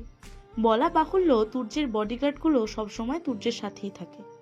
নামকরা বিজনেস টাইকুন সে, তার শত্রুর অভাব নাই, তাই সেফটি ফার্স্ট। সকাল থেকে তুর্য সারাকে নিয়ে অফিসেই কাজ করে কাটাই, লাঞ্চ করে, তারপর হাতের কাজ শেষ করে বের হয় সোজা কাজী অফিসের কাছে। সারা, আজ আমাদের বিয়ে। হ্যাঁ, সে তো জানি আজ আপনার বিয়ে, কিন্তু আপনি কিনা আমাকে সাথে করে নিয়ে অফিসের কাজ করে বেড়াচ্ছেন। ওদিকে হয়তো সবাই আপনার অপেক্ষা করছে। আমি তোমাকে বিয়ে করতে চাই, এসব আমার পছন্দ নয়। কি বলছেন এসব? আমি আপনাকে বিয়ে করতে পারবো না। আপনি আমার সম্পর্কে কিছুই জানেন না। আপনার মতো বড়লোক ছেলের সাথে আমাকে মানাবে না। তোমার সম্পর্কে সবই জানি। তুমি পলাশ আঙ্কেলের মেয়ে, বাবার বাল্যকালের বন্ধু উনি। ভুল জানেন। আমি নিজেই জানি না আমার বাবা মাকে। আমাকে আমার বর্তমান বাবা, যে কিনা আপনার পলাশ আঙ্কেল রাস্তায় কুড়িয়ে পেয়েছিল, ওনার দীর্ঘদিন সন্তান হতো না। এর জন্য পরে আমাকে এই মেয়ের মতন লালন পালন করে বড় করেন। আমি কখনো কষ্ট বুঝিনি, কিন্তু যখন আমার বয়স 5 তখন মা কনসিভ করেন। সূর্যের জন্মের পর আমি হয়ে গেলাম সেই রাস্তার মেয়ে, মায়ের দু চোখের বিষ। সারা চোখে পানি গড়িয়ে পড়ে। তুর্য আলতো হাতে মুছে দেয়। তুমি যার সন্তানই হও, তুমি পলাশ আঙ্কেলের পরিচয়ে বড় হয়েছ। তোমার জন্ম নিয়ে সমস্যা নেই, তোমাকে জাস্ট আমি ভালোবেসে ফেলছি। তোমার শুনতে অকওয়ার্ড লাগলেও এটাই সত্য। দয়া করে এসব বলবেন না। আমি আপনার সাথে নিজেকে জড়িয়ে আমার জীবন আরেকবার অন্ধকার ঘরে বন্দি করতে চাই না। আমি তুর্য যা চাই তা সবসময় হাসিল করে থাকি। চলো বিয়ে করব। আপনাকে বললে বুঝতে পারছেন না? আমি আপনাকে বিয়ে করতে চাই না। তুমি যদি আমাকে এই মুহূর্তে বিয়ে না করো, আমি তোমাকে মির্জা মহল থেকে বের করে দিব। তোমার জীবন আবারও ওই অন্ধকারে আটকাতে আমার সময় লাগবে না। সাথে তোমার পরিবারের সবাইকে পথে বসাতে পারি। তোমার কি আমাকে ভয় করে না? আপনি এমনটা করবেন না, দয়া করুন আমার উপর। সারার দিকে স্থির চেয়ে। আমি অ্যাড্রেস সেন্ড করছি, ওই পরিবারের কাউকে ছাড়বি না। সব কয়টাকে ধরে আটকে রাখ, বাকিটা পরে জানাচ্ছি। ভয়ে সারা তুর্যের হাত ধরে। আমি রাজি, আপনাকে বিয়ে করব, কিন্তু আমার পরিবারের কোনো ক্ষতি করবেন না দয়া করে। বিয়ে তো তোমাকে করতেই হবে। তুর্য যখন চেয়েছে তুমি বিয়ে করবে, বাট ভালো কথাই না করলে আমি বাঁকা পথ বেছে নিতে বাধ্য হব। আমি করব বললাম তো। বিয়ে করতে আমি রাজি, তবুও আমার পরিবারকে কিছু করবেন না। গুড গার্ল, সব সময় আমার বাধ্য হয়ে থাকবে, তাহলে কোনো প্রবলেমে পড়বে না। উইন্ডোতে টোকা পড়ে। আসিফ এসেছে বাইক করে। তুর্য ডোর খুলে দেয়। দোস্ত, এখন একবার ভেবে দেখ ব্যাপারটা আদৌ ঠিক হবে কিনা। তোকে যে কাজ দিয়েছি শেষ। দুজনেই বিয়ে আয়, সব রেডি আছে। দোস্ত, বিনা বাক্যে তুর্যকে কাজী অফিসে বসে কবুল বলে বিয়ে করে নেয়। বর্তমানে তুর্যের ফুলে সাজানো বিছানাতে এসে বসে সারা। গায়ে জড়ানো ড্রেসটাও তুর্যেরই কেনা। তুর্য এসে ফ্রেশ হয়ে বের হয়। সারাকে কাঁদতে দেখে কাছে এসে দাঁড়িয়ে ভ্রু কুচকে চেয়ে থাকে। সারা ইতস্ত করে। কি হয়েছে? এখানে এসে দাঁড়িয়েছেন কেন? দেখছি মেয়ে মানুষের চোখে উপরওয়ালা কত পানি দান করছে। এই কান্না করতে বিরক্ত হও না? এত কিভাবে কেউ কান্না করতে পারে? আপনি একটা হার্টলেস। যাই বলো, মেয়েদের মতো এত ঘন ঘন কাঁদতে পারি না বাবা।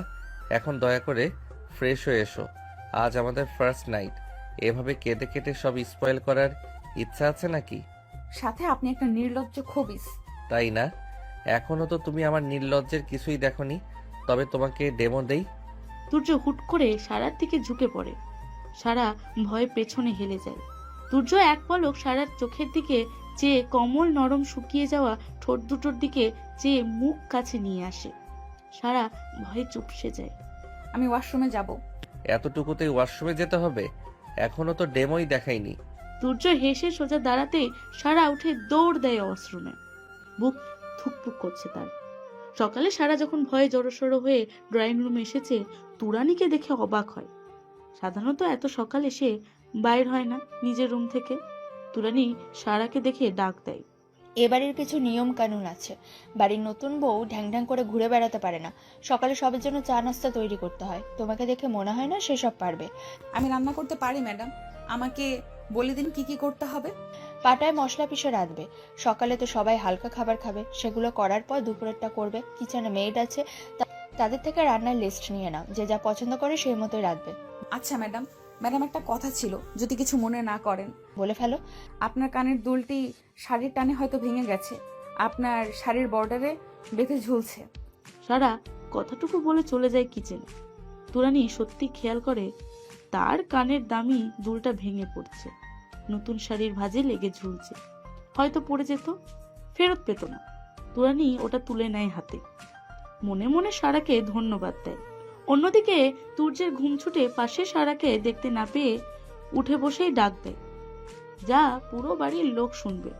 সারাও কিচেন থেকে শুনতে পেয়ে চোখ গোল করে নেয় লজ্জায়, আটামাকা হাতে দৌড়ে এসে হাঁপায়। এই তোমাকে না বলেছি ঘুম থেকে উঠে যেন আমি প্রথম তোমাকেই দেখতে পাই। আপনি কি পাগল? এত জোরে জোরে কেন ডাকছেন? সবাই শুনছে, কি ভাববে? আমি আমার বউকে ডেকেছি, এখানে ভাবনার কি আছে? 1 মিনিট, তোমার হাতে আটা কেন? আমি রুটি পরোটা করছিলাম, সকালের নাস্তা। কি বলবেন দ্রুত বলুন, এখনো কয়েকটা বাকি আছে। তুর্য সারাকে টেনে বিছানায় ফেলে দেয়। সারা চমকে যায়। কে বলছে সকাল সকাল কাজের বেটি রহিমা সাজতে? বাড়িতে কতগুলো মেইড আছে, রান্নার জন্য সেই পাচ্ছে। তোমার কেন রুটি করা লাগবে? প্রয়োজনে আমি আরো কয়েকজনকে হায়ার করব। আপনি বুঝতে পারছেন না, নতুন বউদের এসব করতে হয়। আপনি আমাকে ছাড়ুন তো, আমি কিচেনে যাব। নতুন বউ? তাহলে তুমি নিজেকে বউ ভাবছো, বাট আমি কিন্তু বউয়ের বেনিফিট পাচ্ছি না। রাতেও ফাঁকি দিয়েছো। কি অসভ্যতামি শুরু করেছেন? ছেড়ে দিন আমাকে, আমাকে যেতে দিন। তুর্য সারাকে চুপ করে একটা চুমু খেয়ে ছেড়ে দেয়। লজ্জায় সারা দৌড়ে পালায়। লজ্জার হাসি ঠোঁটের কোণে লেগে আছে। সারা এসে পড়েছে তুরানির সামনে। ভয়ে সারার হাসি গায়েব হয়ে যায়। কাজ করতে না পারলে করো না, কিন্তু ফাঁকিবাজি করে নাম করবে আর সবার ব্রেকফাস্টে লেট হবে, এটা আমার পছন্দ না।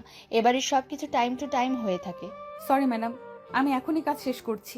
মাম্মা, এ বাড়িতে কাজের জন্য মেড রাখা আছে। ও ছোট মানুষ, ওকে কেন এসব কাজ করাচ্ছ? এসে গেছো, বেশ ভালো।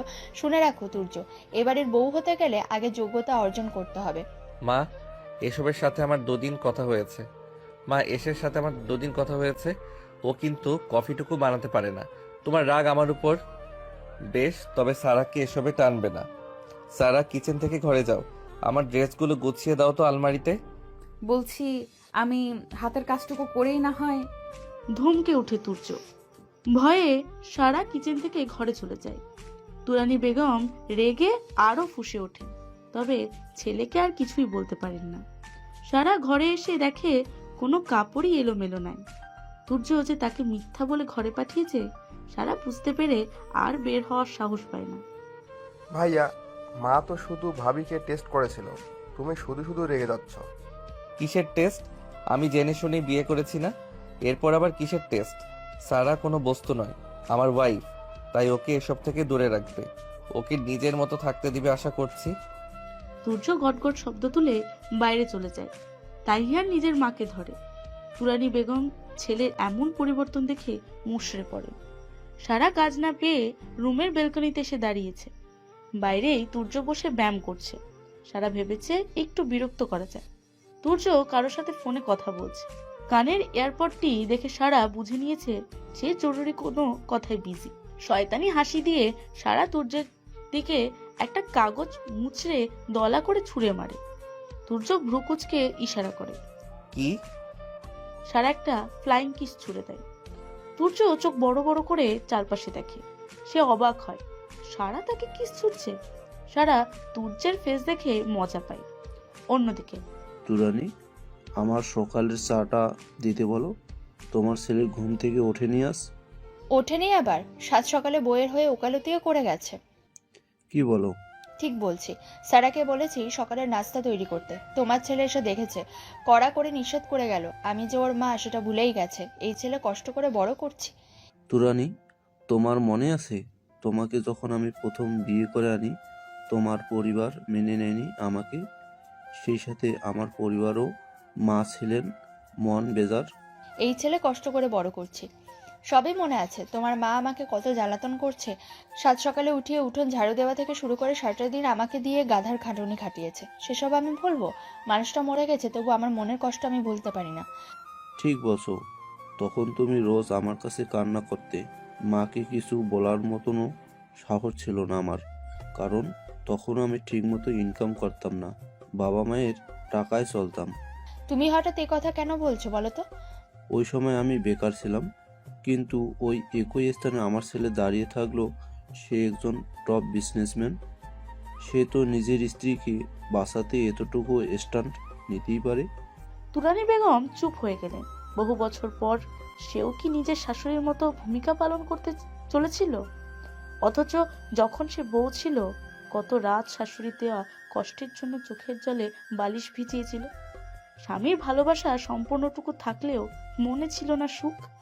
মানসিক অত্যাচারে দিন রাত তার কত কষ্টে কাটতো। অথচ নিজের পছন্দের ছেলেকে বিয়ে করার অপরাধে তখন বাবার বাড়ির দরজাটাও ছিল বন্ধ। সেসব দিনের কথা মনে উঠতে তুরানি বেগমের চোখ ভিজে ওঠে। আর তোমার একমাত্র মেয়েকেই দেখো, শ্বশুরবাড়ির সবার এত এত ভালোবাসা আদর পেয়ে মেয়েটা খুব সুখেই আছে। শাশুড়ির ভালোবাসা এত প্রখর ছিল যে তিনি একটু অসুস্থ দেখে তোমার মেয়ে নিজ ইচ্ছায় ভাইয়ের বিয়েতে আসেনি। জামাই বারবার বলার পরও আসেনি। সে তাদের কাছ থেকে সেবা যত্ন করেছে। মেয়েটা আমার খুব ভাগ্যবতী, ভাগ্য করে এমন একটা শ্বশুর বাড়ি পেয়েছে। তুমিও কারো জন্য সেই ভাগ্যবতীর ধারক হয়ে যাও, যে তোমাকে পেয়ে একদিন মন খুলে দোয়া করতে করতে বলবে, আমার শাশুড়ি খুব ভালো ছিলেন, আমিও খুব ভাগ্য করে এমন শাশুড়ি পেয়েছিলাম। তুমি সবসময় আমাকে সঠিক পথ দেখিয়েছো, আমি বুঝেছি আমার কি করতে হবে। সারা পিচ্চি মুখটা ভেসে ওঠে। সূর্য প্রতিদিনের ব্যায়াম শেষ না করেই ঘরে ফেরে। সারা তখনও ব্যালকনিতে দাঁড়িয়ে। সূর্য সোজা ব্যালকনিতে এসে সারাকে কোলে তুলে নেয়। ঘামে ভেজা শরীরে সূর্যকে আরো অ্যাট্রাকটিভ লাগছে। সারা চমকে যায়। কি করছেন কি? ছাড়ুন আমাকে। তুমি আমাকে ডেকেছো, দূরে গেলে তোমার ভালোবাসা পাই, আর কাছে আসলেই দূর দূর। কি দেখাচ্ছিলে তখন আমাকে? কিছু না তো, আমি তো ওই পাখিটাকে দেখে করছিলাম। আমাকে তোমার বোকার রাজা মনে হয়? সারা দুই হাতে মুখ লুকায় লজ্জায়। সূর্য তখনও কোলে তুলে ঘোরাচ্ছে সারাকে। সূর্যের ফোন বেজে চলেছে। সারা কয়েকবার বলার পর সূর্য তাকে নামিয়ে দিয়ে ফোনটা রিসিভ করে। একটা সমস্যা হয়ে গেছে। ভাবির মা আছে না, রেহেনা, ওনাকে তো অ্যারেস্ট করা হয়েছে। আমি মাত্র ডিউটিতে এসেছি আর ওনাকে দেখে তোকে কল করেছি। কি কেস? জটিল মাদক। নিউজ বাহির হওয়ার আগে হাইড করো, যে করেই হোক। এখন সবটা আমার রেপুটেশনে এসে পড়বে, তুই বুঝতে পারছিস? বাকিটা আমি লোক পাঠাচ্ছি। আপনি সব সময় এমন ফোনে কথা বলতে থাকেন নাকি? বিজনেস কল অ্যাটেন্ড করতে হয়, বাট বউ বললে অল টাইম ফ্রি। তো এখন দাও, তখন যা দিচ্ছিলে। কি সব বলেন? কোনো লজ্জা নাই? বের হতে হবে আমাকে, ফ্রেশ হয়ে আসি, একসাথে ব্রেকফাস্ট করব। সূর্য সারা একসাথে এসে পাশাপাশি চেয়ারে বসে। তুরানি বেগম আর কিছু বললেন না, নজর নামিয়ে রাখলেন। রাফসান সাহেব চুপচাপ খাচ্ছিলেন। তাহিয়ান তখন হাই তুলতে তুলতে এসে বসে। বাবা, তুমি কথা দিয়েছিলে ভাইয়ার বিয়ের 12 তারিখ হলে আমাকে চীন ট্যুরের অনুমতি দিবে। বাবা, সামনের সপ্তাহে যাচ্ছি ঢাকা, আমার অ্যাকাউন্টের ট্রান্সফারের করলেই হবে।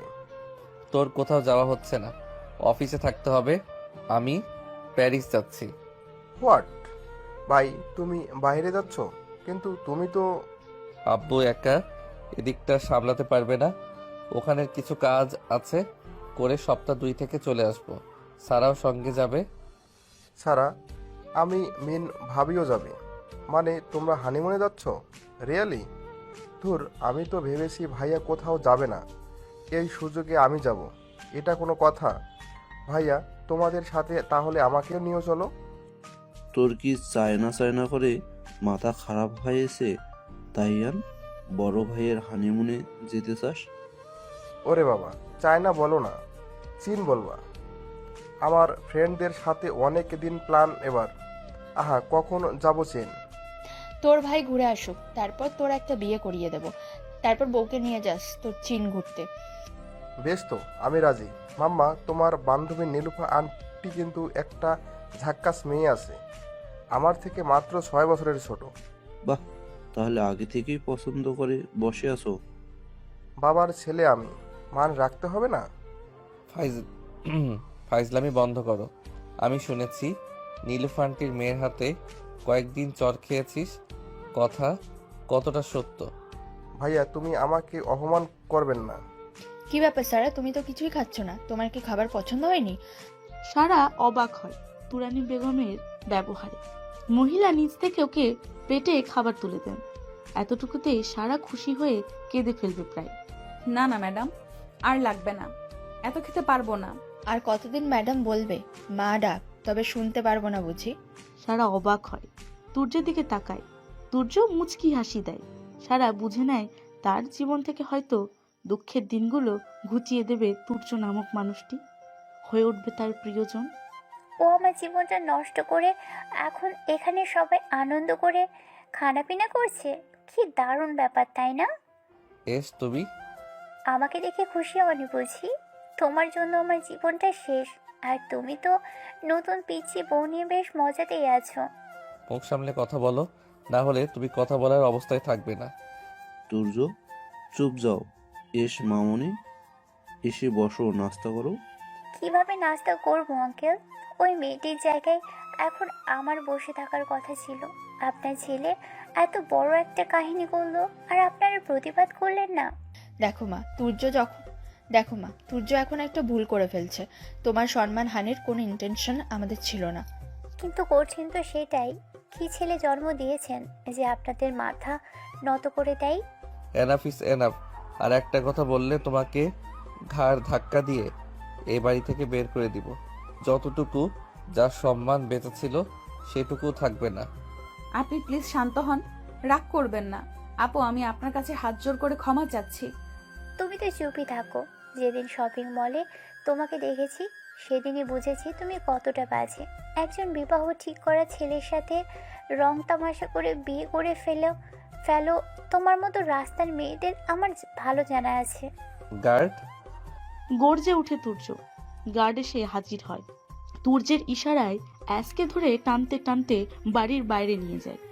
মেয়েটির সাথে এমন ব্যবহার ঠিক হয়নি তুর্য। ওই মেয়ের সাহস হয় কি করে আমার বাড়িতে এসে সারাকে রাস্তার মেয়ে বলে? আমরা ওর সাথে অন্যায় করছি। মেয়েটা রেগেছিল, ব্যাপারটা স্বাভাবিক। একটা বিয়ে ভেঙেছে, মেয়েটা মানসিকভাবে কষ্ট পেয়েছে। আব্বু, তোমরা ওর সাথে বিয়ে ঠিক করেছো শুনেই আমি ওকে বলেছিলাম বিয়েটা হবে না। ওকে বলেছি ভেঙে দিতে, বাট ও শোনেনি। আমাকে বিয়ে করার লোভ ওকে এই পর্যন্ত নিয়ে এসেছে আব্বু। সো ওকে আমি সেভাবে কিছুই বলিনি। সারা, তুমি অন্যের কথা বাদ দিয়ে নিজের কথা ভাবো, আর সামনে কিভাবে পড়াশোনাটা শেষ করবে সে চিন্তাটা করো। তুর্য রাগ নিয়ে চলে যায়। সারা মন খারাপ করে। পুরোটা দিন সারা তুর্যের কথা ভেবে কাটায়। গভীর রাতে তুর্য ফেরে। এলোমেলো পায়ে সারা এগিয়ে ধরে বিছানায় বসতে সাহায্য করে। আপনাকে এমন লাগছে কেন? কি হয়েছে আপনার? এমন ঢুলছেন কেন আপনি? পিচ্ছি সারা, আমার বউ। তুমি জানো আমি আমার বউকে খুব ভালোবাসি, কিন্তু সে আমাকে ভালোবাসে না। কি? আপনি এসব কি বলছেন? সে সব সময় আমার হয়ে কথা বলবে কি? সে সব সময় অন্যের কষ্টের কথা ভাবে, কিন্তু আমার যে তার থেকে দূরে থাকতে কষ্ট হয় সে বোঝে না। আমি ভুল না হলে আপনি কি নেশাপানি করেছেন নাকি? আমি সিনেমায় দেখেছি সবাই লাল পানি খেয়ে এমন করে। আয় হায়, শেষে কিনা আমার বর একটা নেশাখোর। এই জন্যই বাবা বলতো বড়লোকের ছেলেরা ভালো হয় না, ওরা হয় ভাদাইম্মা আর না হয় নেশাখোর। সারার কথা শুনে তুর্য সোজা হয়ে বসে। সে ভেবেছিল একটু নাটক করে সারাকে বোকা বানাবে, বাট সারার কাণ্ড দেখে সে বেকার নাটক করতে চায় না। পরে দেখা যাবে সারা হাত পা ছড়িয়ে কাঁদছে। তুমি সব সময় অদ্ভুত কথা কিভাবে ভাবতে পারো? এখন তো আপনাকে দেখে সুস্থ মনে হচ্ছে। এই, আপনি নাটক করছিলেন? না, সত্য বলছিলাম। বউ আমাকে ভালোবাসে না। বাহিরের দুনিয়ায় আমি টপ বিজনেসম্যান হয়েও ঘরে ফিরলে আমি বউয়ের কাছে হেরো হাজব্যান্ড। তাই আজ যুদ্ধ ঘোষণা করলাম। ভালোবাসা দিবে কিনা বলো? সারা লজ্জা পায়। তুর্য হেসে সারাকে নিয়ে বিছানায় শুয়ে পড়ে।